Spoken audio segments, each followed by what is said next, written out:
Good morning to everyone and welcome to my channel and it's me again, ang inyong chismosong kaalda vlogger.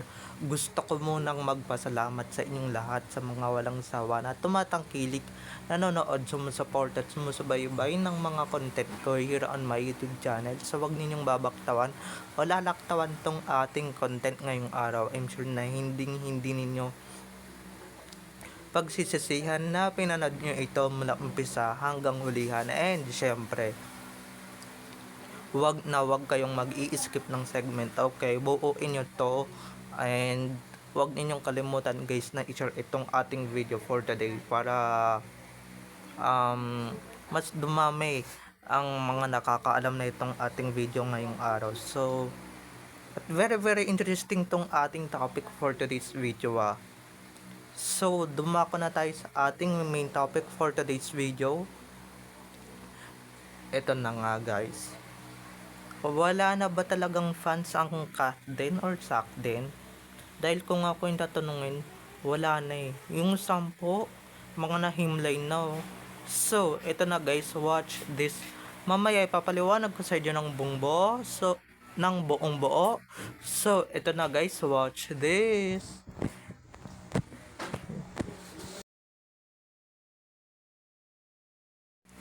At kung nakita nyo na ngayong recap, so once again say TTO sa mga admins. So dumako na tayo sa ating main topic for today's video. Gaya nga ng sinabi ko kanina, wala na ba talagang mga fans ang Sakden at hindi na nila masikmura yung hindi nila kaya ilagpasan tong showbiz industry? Guys, kung ako yung tatanungin, walang mga fans yan dahil yung love team na yan is pilit na pilit lang, diba? Even ba't ko nasabing walang fans? Kasi nga pagka nag-i-scroll ako sa Facebook or other platforms, social platforms, wala na akong nakikitang mga Sakden, wala na akong nakikitang mga posts, wala na akong nakikitang mga dilulu or mga siraulong nasisiraan na ng bait. Siguro guys, yung dating 20, siguro nag-iisa na lang ngayon or tatatlo na lang ngayon. Kasi yung iba tuminutino na talaga ng bonggang-bongga no. Bumalik na talaga sa katinoan talaga yung ibang Sakden. Syempre yung tatatlo dyan or mangilan-ngilan dyan talagang nasisiraan pa rin talaga ng bait or hindi pa talaga nakaka-move on sa nangyayari. Or baka wala na talaga kasi nga wala na akong nakikitang mga desperado at desperada. Ikaw ba naman guys? Mabalitaan mo yung idol ninyong babae na pinipilit ninyo kay Alden may iba na palang lalaki sa totoong buhay, 'di ba? Sino ba naman ang hindi masasaktan doon? Or kaya guys, 'di ba? Baka tuluyan na silang namahinga at tuluyan na silang nailibing sa hukay na talagang deserve nila, 'di ba mga ka-ADN? Kaya 'di ba kasi nga biglang wala 'di ba, biglang bigla magtataka ka na lang na 'di ba kung yung ano nga kung yung Armin nga 'di ba, kung yung Armin nga naman na napakatibay talaga ng sikmura, napakatibay talaga ng loob, 'di ba? Sila pa tong may ganang sumuko, 'di ba? Wala pala kayo panis pala kayo 'di ba? Ang dali-dali ninyong sumuko. Ba't hindi ninyo gayahin yung mga kapatid nyong army? 'Di ba? Ba't di nyo gayahin yung mga kapatid ninyo, yung mga kaibigan ninyong army na kahit wala ng sarsuela, kahit wala ng sarsuela or wala ng mga edited nag-i-stay pa rin value, 'di ba? palibhasa yang mga yan, mga sakde na yan, hindi nila talaga matanggap na may aldab talaga sa totoong buhay. Maski yung mga army na yan, 'di ba? Pareha silang nawala sa sirkulasyon eh. Pareha silang nawala sa sirkulasyon ng edits or sa mga walang yang fandoms. 'Di ba? At ang sarap sa feeling, guys. Ang sarap sa feeling na nawala na sila, 'di ba? Yung Zack din nawala na ng tuluyan, yung Armin guys, hindi pa rin talaga sumusuko. Pero yung Aldab, nako, yan talaga guys ang never nasusuko at never talagang mawawala sa sirkulasyon. Kasi alam nyo kung bakit? Kasi yung Aldab Nation talaga is pinaglalaban talaga yung katotohanan, yung legit, okay? Eh yung mga army na yan, mawawala na rin yan. Pa isa-isa na nga yung pawala ng Armin. Hindi katulad ng Sakden na biglang nawala. Nabalitaan lang na si Catherine may iba palang lalaki sa totoong buhay at hindi si Alden. 'Di ba? Siguro mga disappoint tong mga Didulo fans na to na hindi talaga nagkatuluyan yung Sakden, no? Paano magkakatuluyan yan, guys? May asawa na si Alden sa totoong buhay at ayun ay si Maine Mendoza, 'di ba? So paano niya makakatuluyan yung babaeng yun? At itong army na to, malapit-lapit na rin tumawala kasi yung 'di ba kasi yung iba diyan nagtutuloy-tuloy pa rin eh, 'di ba? Ano pa rin, nag-a-appear pa rin kung saan-saan tayo sumusulpot, mga ka-ADN. Ang kakapal ng pagmumukha nila eh. Nila ha. Para lang sabihin ko sa kanila, ang kakapal. Grabe, nasan yung apog nila, 'di ba? Saan nila nakukuha yung mga ganyan na sak din na o yung mga armin na 'di ba?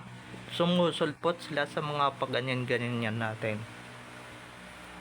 'Di ba? Pero ngayon guys, kung dati may mga sumusulpot talaga sa vlogs ko para mambash lang sa akin, ngayon guys, wala na.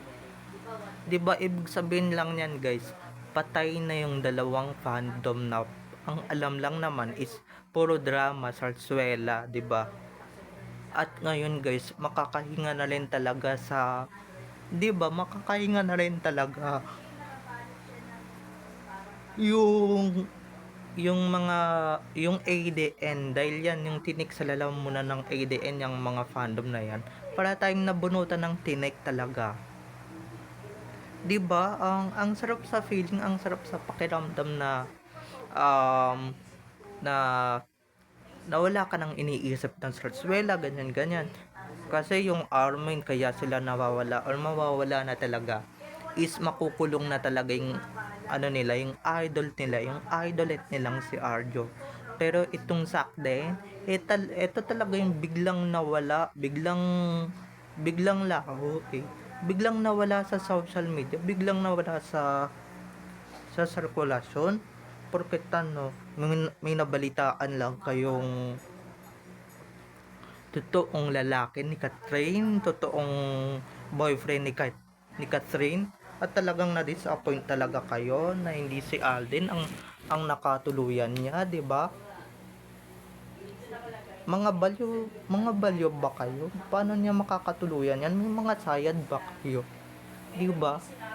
Hindi papatusin ni Alden yan, 'di ba? Kaya wake up. At buti naman, alam nila yung salitang wake up at alam nila yung salitang katotohanan. Madali din naman mag-accept tong mga saktin na to, no? Believe na believe ako sa inyo. Grabe.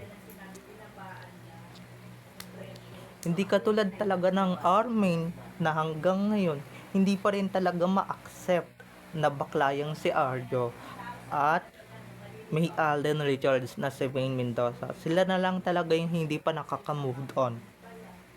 'Di ba? Lalong-lalo na makukulong na yung amo ninyong kriminal, 'di ba?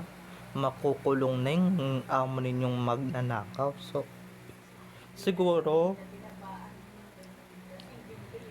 pag nangyari yun doon lang nila ma-accept yung fact na talagang wala na talagang army at wala na silang maipipilit talaga ng bonggang-bongga dahil sa dalawang desperadong fandom na to, yung Armin at Sakden. Yung Sakden wala na, sumuko na, pero yung Armin talagang may pasundot-sundot pa talaga sila ng bonggang-bongga, no? May pasundot-sundot pa sila, may pa eme-eme pa sila, di ba? So, meaning guys, sila talaga yung matibay-tibay pa talaga yung sikmura para lang mag-edited or para pero yung Sakden wala na, di ba? Yung mga umaasa dyan na Sakden, yung mga nakikita ko sa comment section, manahimik kayo, di ba? Manahimik kayo dahil never nang babalik yung love team na pilit, di ba? Hindi na babalik yan dahil si Catherine may Mayor Alcala na sa totoong buhay. Yan yung tanggapin ninyo at yan yung isaksak ninyo sa kokote ninyong Kepo Purol, di ba? Tsaka guys, wake up dito sa mga kasinungalingan na inaano ninyo, kinakalat ninyo, 'di ba? Wake up sa mga bagay na hindi nyo naman na pwedeng ipilit, 'di ba? O hindi na talaga maipipilit pa talaga ng bonggang-bongga. 'Di ba? Magising na kayo sa mga katotohanan. Andiyan na nga, o nasa harapan nyo na nga. Hindi pa rin kayo naniniwala, 'di ba? Ganyan yung mga taktika ng Armains, guys. Kung ano yung nasa harapan nila, hindi nila nakikita. Pero sila gumagawa sila ng mga issue. 'Di ba? Yung Saktin talaga, guys. Biglang nawala, biglang naglaho, 'di ba? Oh, yung dating mayayabang, nawawala na agad-agad. Pero itong mga kupal na army na to, naku, kung ako sa inyo, sumuko na rin kayo dahil wala na kayong aasahan na sweldo dyan sa amo ninyong kriminal, di ba? Wala na kayong aasahang pakimkim dyan kasi nga malapit nang humawak ng steel bars yan. Okay? So, bye-bye na mga ka-ADN. I love you all. Have a nice day. Keep safe. And God bless everyone. Bye-bye. I love you all. Enjoy watching. Don't forget to subscribe to my YouTube channel. And syempre, don't forget to click the notification bell para pag nag-upload ako, kayo agad ang unang-unang manonotify sa aking mga susunod pang i-upload na mga videos. Okay, so bye-bye na mga ka-ADN. I love you all. Have a nice day. Keep safe. And God bless everyone. Bye-bye. I love you all. Enjoy watching. Bye-bye.